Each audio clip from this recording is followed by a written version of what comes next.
District তৃণমূল কংগ্ৰেছৰ ফালৰ পৰা আজি এটা মিটিঙৰ কাৰ্যসূচী হাতত লৈছিলোঁ। 2026-ৰ যিটো ইলেকশ্যন আহি আছে আমাৰ MLA ইলেকশ্যনটো, আৰু এই MLA ইলেকশ্যনৰ কাৰণে আমি প্ৰিপেয়াৰ হ'লোঁ আৰু অলৰেডি কেণ্ডিডেট আমি চাই আছোঁ।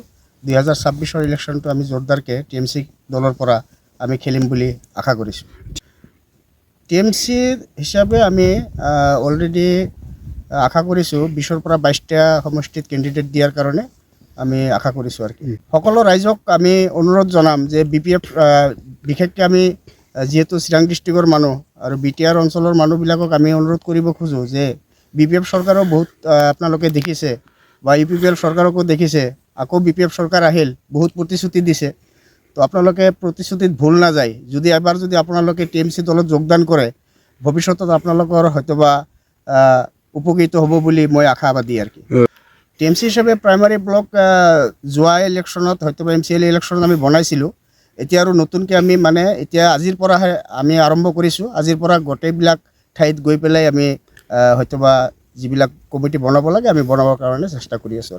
যিহেতু আমাৰ অসমত বিশেষকৈ বহুত ধৰণৰ অসুবিধা থাকে আৰু আমাৰ TMC দলৰ উপদেষ্টা হ'ল আমাৰ যিহেতু মমতা বেনাৰ্জী, আৰু মমতা বেনাৰ্জীৰ নেতৃত্ব বহুত ভাল, আৰু এই নেতৃত্ব চাই পেলাই আমি TMC দলত যোগদান কৰিছোঁ।